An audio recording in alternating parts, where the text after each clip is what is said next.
The fastest passenger aircraft ever built is on fire in the air seconds after leaving the runway.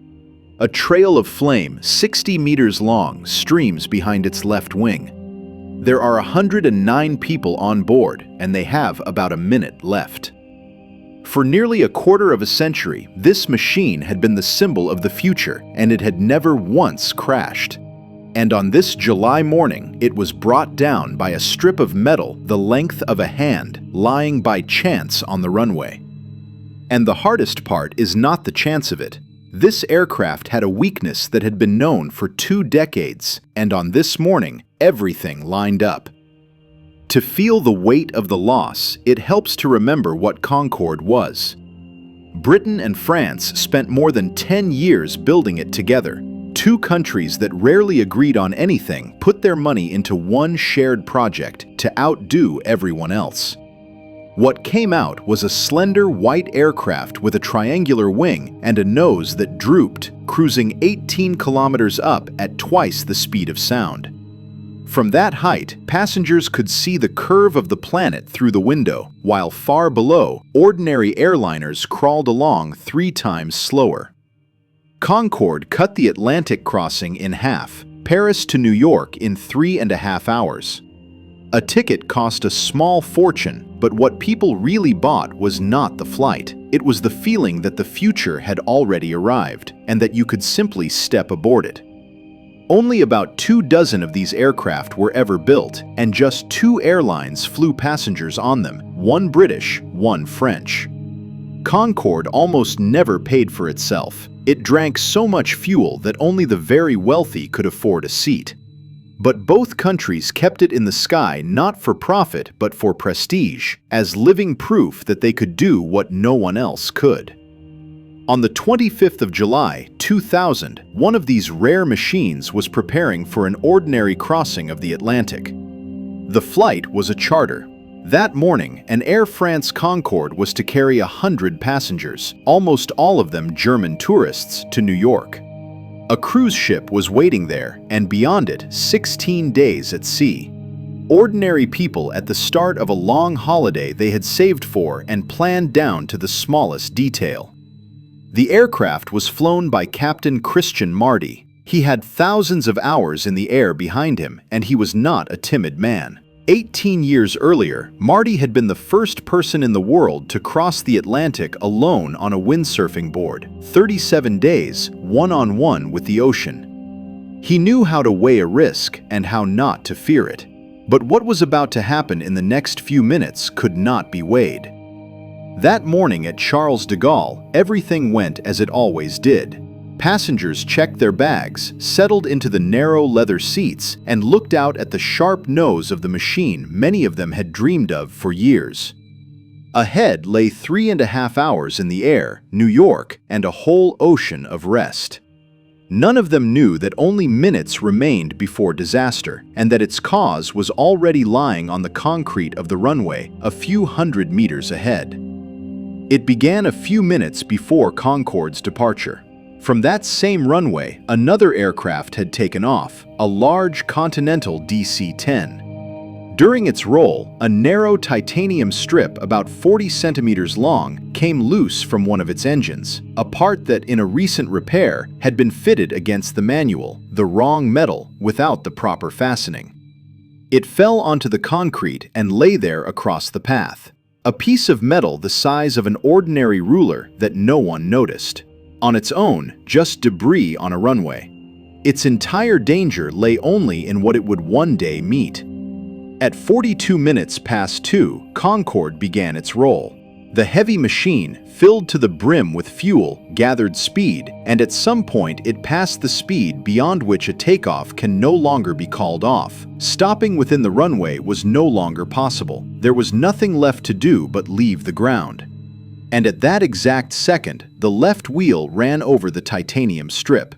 The tire burst instantly, as if it had been struck from inside. A chunk of rubber weighing 4.5 kilograms tore away from it and struck the underside of the wing at more than 500 kilometers an hour. Then came a piece of physics that no one had designed on purpose. The rubber did not pierce the wing. It struck a full fuel tank so hard that a pressure wave ran through the fuel itself, and the tank ruptured from within, directly above the landing gear. Fuel poured out and caught fire almost at once, either from an electrical arc in the gear bay or from the hot parts of an engine. Behind the left wing grew that 60-meter flame. The two left side engines, swallowing fire and debris, began to lose thrust, and one of them, on a fire warning, had to be shut down completely. And the damaged gear would not retract into the fuselage, so the aircraft, already barely holding its speed and height, was dragging a huge extra weight of resistance behind it as well. It seemed to hang over the ground, barely accelerating, barely climbing. And here the story stops being merely a chain of bad luck. A tire failing on takeoff was not a rarity for Concorde, but a familiar, recurring problem. From 1976 up to this very day, tires on Concordes had failed 57 times, and several times the fragments had already punctured fuel tanks. Worse, almost exactly the same scenario had already played out once, 21 years before the crash. In June of '79, in Washington, two of a Concorde's tires disintegrated on the roll. The fragments punctured 3 fuel tanks and tore through wiring, and a sizable hole was left in the wing. That time the crew was lucky. The aircraft managed to lift off, turn back, and land, and no one died. American investigators studying that case and several like it called them, in plain terms, potentially catastrophic. And they went further. The American Air Safety Board sent the French a formal letter of concern.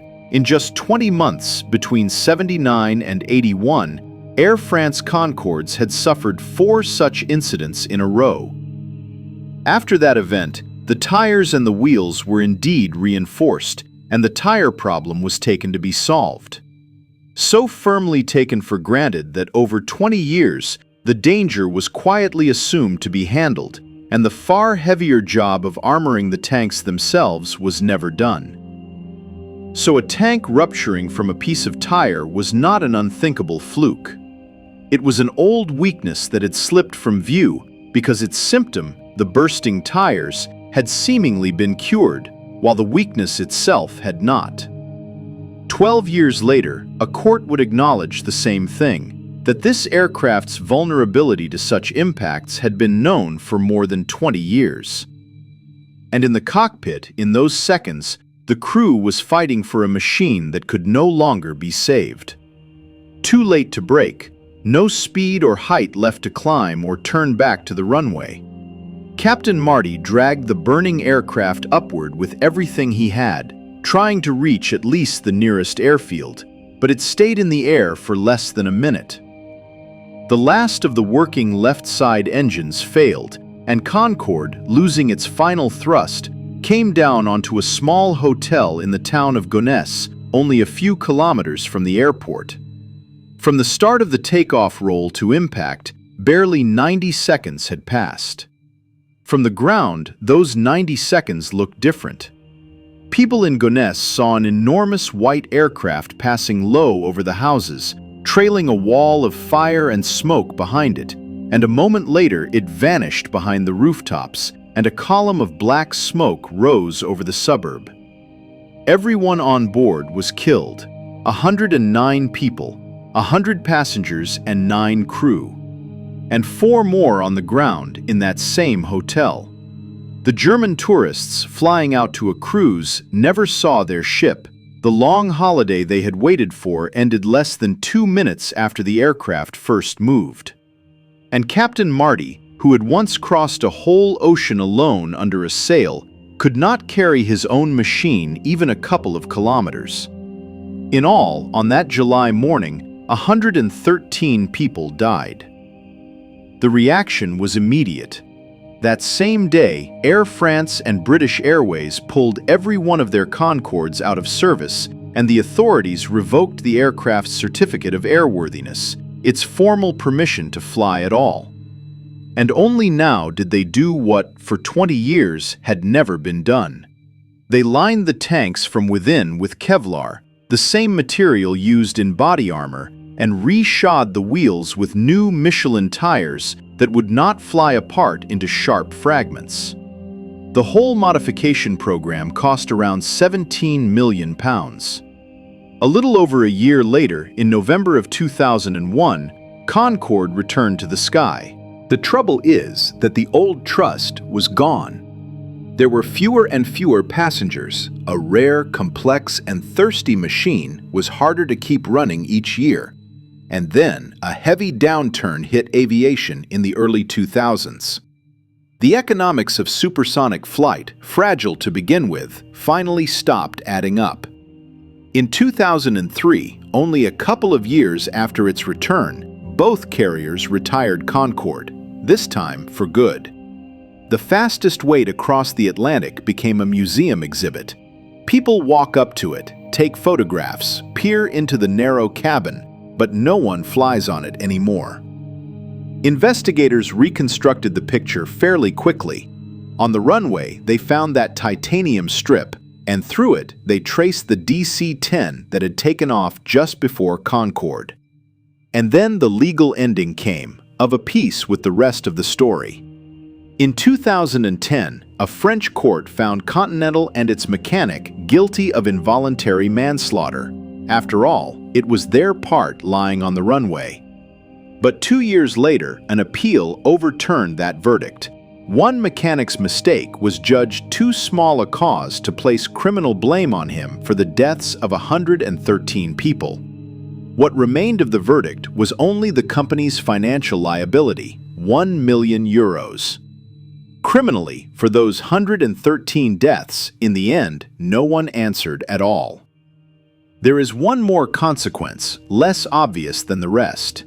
Concorde was not just an aircraft. It was a promise that things would only get faster from here. But no replacement for it was ever built. No country and no company took up supersonic flight again. It proved too expensive, too loud, and, as that morning showed, too unforgiving of small things. Half a century ago, a person could cross the ocean in 3.5 hours.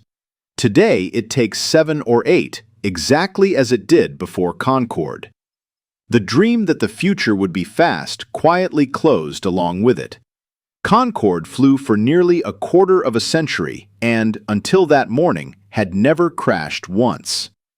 The summit of two great nations' engineering had lifted it into the air. And two small things brought it back down. A strip of someone else's metal, left by chance on the concrete, and an old weakness in a fuel tank that, for 20 years, had been assumed harmless. The tanks were lined with armor in the end. The tires were replaced. Everything that was needed was done, only too late. Passenger supersonic flight has not returned to the sky since. And today, we cross the ocean slower than we flew over it in the year 2000.